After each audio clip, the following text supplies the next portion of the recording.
Assalamualaikum warahmatullahi wabarakatuh. Perkenalkan, nama saya Asep Roka, Fakultas Pertanian Agroteknologi B semester 4. Saya akan mempresentasikan apa yang telah ditugaskan.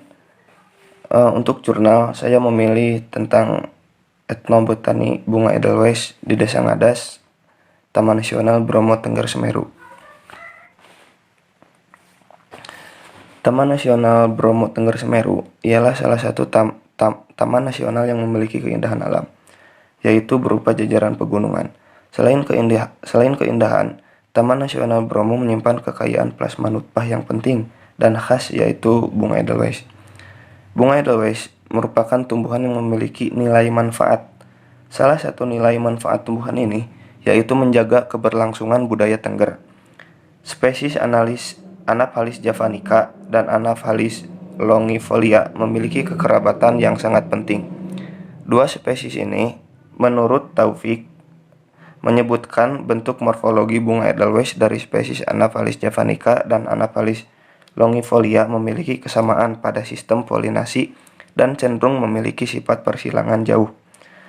Didapatkan persebaran dari Anaphalis javanica dan Anaphalis longifolia yang berdampingan ini dikarenakan dua spesies Edelweiss ini memiliki tempat tumbuh yang sama, yaitu pada wilayah terbuka, tempat terbengkalai atau lahan tidak subur, dan spesies Anaphalis javanica dan Anaphalis longifolia merupakan tumbuhan pionir pada tanah vulkanik. Bahan dan metode penelitian. Penelitian dilaksanakan pada bulan Maret 2016 sampai Mei 2016 di Taman Nasional Bromo Tengger Semeru dan Desa Ngadas, Kecamatan Poncokusumo, Kabupaten Malang, Provinsi Jawa Timur. Ketinggian Desa Ngadas adalah 2100 meter di atas permukaan laut dan dikelilingi oleh hutan Taman Nasional Bromo Tengger Semeru. Metode penelitian ini bersifat deskriptif, kuantitatif dengan pengambilan data persebaran dengan membagi 4 wilayah hutan di sekitar Desa Ngadas dan menggunakan metode belt transect untuk analisis vegetasi dengan panjang transect yang digunakan adalah 50 meter dan sepanjang garis transect dipasang plot 5x5 meter. Dan pada wawancara, responden merupakan masyarakat Tengger yang berdomisili di Desa Ngadas dengan menggunakan metode snowball sampling yang ditentukan key information adalah kepala Desa Ngadas. Hasil dan pembahasan persebaran Edelweiss. Di tabel 1 ini, Edelweiss tumbuh pada daerah perbatasan hutan dan wilayah terbuka. 3 spesies yang ada di Taman Nasional Bromo Tengger Semeru diantaranya adalah Anaphalis javanica, Anaphalis longifolia, dan Anaphalis viscida. 2 spesies Edelweiss yang ditemukan pada wilayah pengamatan memiliki tipe persebaran mengelompok yang ditandai dari hasil perhitungan yang menunjukkan nilai lebih dari angka 1 ya, yang tertera di tabel 1 ini. Selanjutnya, keragaman Edelweiss. Pada tabel 2 ini, spesies Anaphalis javanica yang ditemukan pada wilayah Taman Nasional Bromo Tengger Semeru, yang tepatnya dikelilingi Desa Ngadas, terdapat 2 spesies, diantaranya adalah Anaphalis longifolia dan Anaphalis javanica. Dari kedua spesies tersebut memiliki wilayah persebarannya masing-masing dan mendominasi di wilayah tumbuhnya. Dominasi ini dikarenakan syarat tumbuh yang mendukung pada spesies yang dominan. Dari hasil pengamatan didapatkan 4 transect dengan 2 spesies Anaphalis yang ditemukan. Di antaranya yaitu Anaphalis javanica dan Anaphalis longifolia. Transect 1 dan 2 pada tabel 2 ini menunjukkan nilai dominasi dengan angka di atas 50% pada spesies Anaphalis javanica, dan pada transect 3 dan 4 menunjukkan nilai dominasi dengan angka di atas 50% pada spesies Anaphalis longifolia. Etnobotani Edelweiss di Desa Ngadas. Tumbuhan-tumbuhan merupakan bentuk dari hubungan masyarakat dengan lingkungannya, dan setiap tumbuhan yang dimanfaatkan untuk upacara adat memiliki makna masing-masing. Salah satunya adalah Edelweiss atau masyarakat Tengger menyebutnya dengan Tanah layu merupakan tumbuhan dataran tinggi yang terdapat di zona alpin atau montana.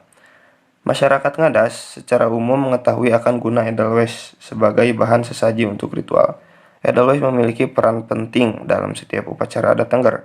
Dalam pemanfaatannya, edelweiss diambil bunganya untuk dijadikan sesaji dalam upacara adat Tengger.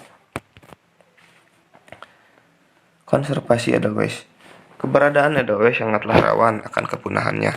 Edelweiss yang memiliki bunga dengan sifat alami ini tahan terhadap keadaan kering dan disebut bunga abadi ya karena ketahanannya tersebut. Tumbuhan edelweiss tidak hanya dimanfaatkan sebagai souvenir, namun juga dimanfaatkan masyarakat sebagai ritual adat. Sedikit banyak dari pengambilan edelweiss ini akan mengurangi habitat hidupnya di alam. Jadi masyarakat tersebut mengadakan konservasi edelweiss yang merupakan salah satu cara pencegahan penanganan kelestarian edelweiss di habitat aslinya. Menanggapi keresahan akan kepunahan edelweiss di wilayah tersebut, pengelola kawasan melakukan konservasi edelweiss dengan membuat tanaman edukasi edelweiss di sekolah dasar yang berada di desa-desa Tengger sekitar Gunung Bromo dan membuat taman-taman edelweiss yang ada di wilayah Taman Nasional.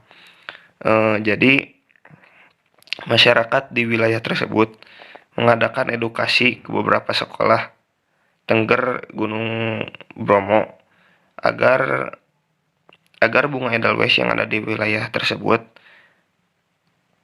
tetap terjaga kelestariannya.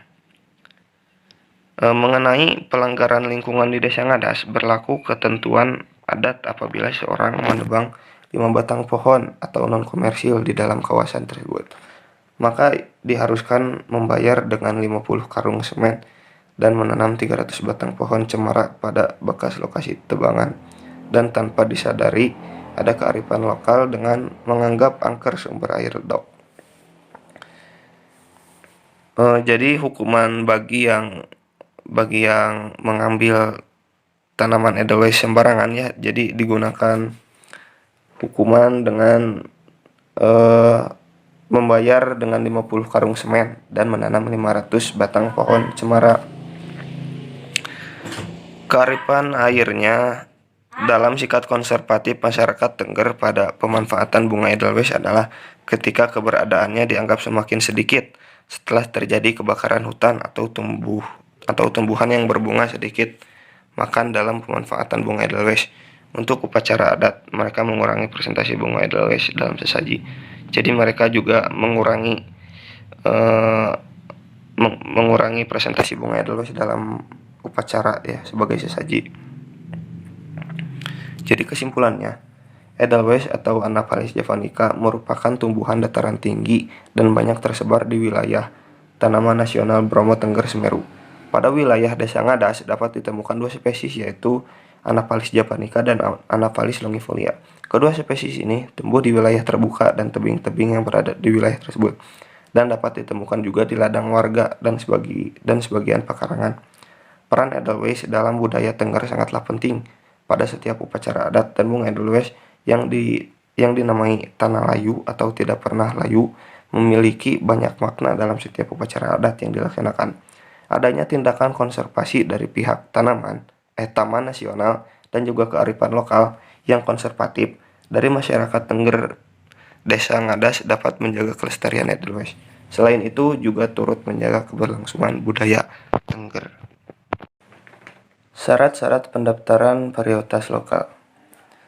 Yang pertama, formulir pendaftaran varietas lokal yang sudah diisi dan ditandatangani oleh bupati atau wali kota atau gubernur, atau juga lembaga institusi yang ditunjuk atau tim yang dibentuk sesuai dengan sebaran geografis varietas lokal di atas kertas bermaterai. Yang selanjutnya, foto yang disebut dalam deskripsi dicetak berwarna di atas kertas doff yang diperlukan untuk memperjelas deskripsinya. Yang selanjutnya, surat penunjukan atau surat pembentukan tim oleh bupati atau wali kota atau gubernur atau sesuai dengan sebaran geografis varietas lokal kepada lembaga institusi yang ditunjuk atau tim yang dibentuk. Apabila pendaftaran varietas lokal diajukan oleh lembaga, daerah atau tim. Yang selanjutnya, syarat-syarat pendaftaran varietas hasil pemuliaan. Formulir pendaftaran varietas hasil pemuliaan yang sudah diisi dan ditandatangani oleh pemilik varietas hasil pemuliaan di atas kertas bermaterai. Kemudian foto yang disebut dalam deskripsi dicetak berwarna di atas kertas dop yang diperlukan untuk memperjelas deskripsinya. Lalu kemudian surat penugasan kepada pemulia apabila varietas yang akan didaftarkan oleh lembaga atau institusi yang mempekerjakan pemulia. Lalu surat pemesanan atau perjanjian kerjasama apabila varietas hasil pemuliaan akan didaftarkan oleh perorangan atau lembaga atau institusi melalui pemesanan atau perjanjian kerjasama. Lalu dokumen kepemilikan varietas apabila suatu varietas hasil pemuliaan diperoleh melalui pewarisan, hibah, wasiat, perjanjian dalam bentuk akte notaris atau sebab lain yang dibenarkan undang-undang. Surat penunjukan untuk pendaftaran apabila pendaftaran bukan oleh pemulia atau pemilik dari varietas hasil pemuliaan yang akan didaftarkan. Sekian dari saya. Assalamualaikum warahmatullahi wabarakatuh.